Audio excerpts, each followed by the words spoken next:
for your time this afternoon.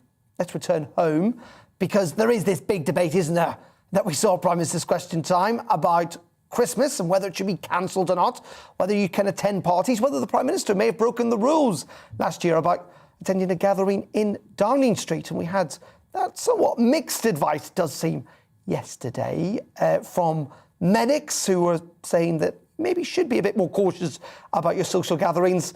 The politicians say, no, keep doing what you're doing. Well, to discuss all of this, we've got Matthew Lesh, who's the head of research at the Adam Smith Institute, and journalist and broadcaster Sam Dowler. Very good afternoon to you, gentlemen. Thank you very much indeed for joining us. Let's start with you, Sam.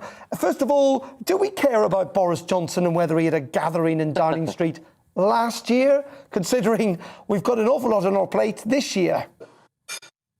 I mean, the whole thing is obviously there's so much hypocrisy going on. I mean, I don't know if you remember last year when Rita Ora had a party and was fined £10,000, etc. I think it gives the idea of like one rule for them and one rule for us. But at the end of the day, the whole point of this is to keep each other safe. And if it means we can't have a Christmas party this year, then so be it. If you had to renege on your Christmas party, your work's Christmas party, in order to have Christmas with your family, I think we all know what we would choose. Matthew, which one would you go for? I mean, I'm maybe in Boris land, have my cake and eat it too. I'd like to both have my Christmas party as well as a Christmas party at the office as well as at home. I mean, I think it's quite important right now not to panic. The problem is we're looking at this from a very 2020 terms, when there was a serious risk of COVID overwhelming the hospitals, and it did seem justified to enter lockdowns early in the year and towards the end of the year.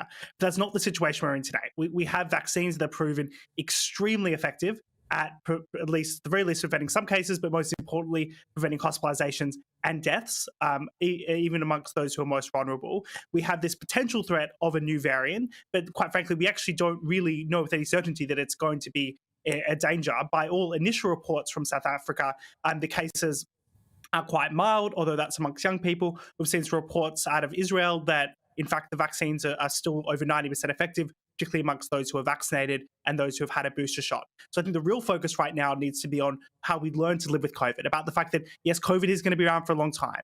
There are going to be boosters and there are going to be vaccine updates that are absolutely essential to get.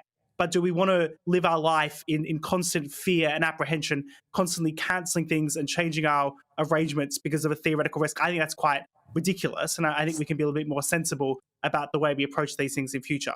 Just like we have the flu going around every year, COVID's going to be going around every year. Let's learn to deal with it using the best technology we have and we do hear that to the best of our ability. We do hear that quite a lot, don't we, Sam, about trying to live with COVID. It is, as Matthew says, not going to go away.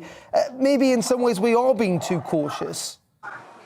I think you only need to look at stories that, I mean, I know obviously, we complain about the mainstream media, etc. But you only need to look at stories of people saying, there was one yesterday in the paper, I'm a vegan and it was tested on animals, therefore I didn't want to have the vaccine, and now this guy's dead, etc. Obviously, it isn't like the flu; it's much more deadly. I think the problem is, especially with Christmas parties, etc., is that I found myself saying the same thing. I mean, God, before the pandemic hit, I was saying to my friends and family, "Oh, it'll just be a couple of weeks." Do you know what I mean? I think we all said that. Do you know what I mean? I think, it doesn't matter, etc. And then obviously the ensuing pandemic and the horrors that came with it happened straight away, and we were all shocked by it. So I think it is, everyone's quite tentative in the fact that you don't want to say, oh, everything's going to be fine straight away, because we don't. I mean, I'm not saying this is the case, but what if it was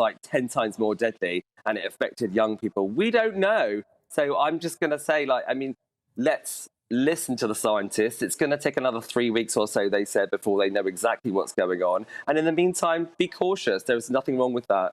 And just very finally, Matthew, just ask the same question I did at Sam at the top about, the thing we heard during PMQs today, the big debate about this potential gathering in Downing Street last year. Downing Street haven't denied it took place. Do you think the public will care about that? So this idea about one rule for them or one rule for everyone else?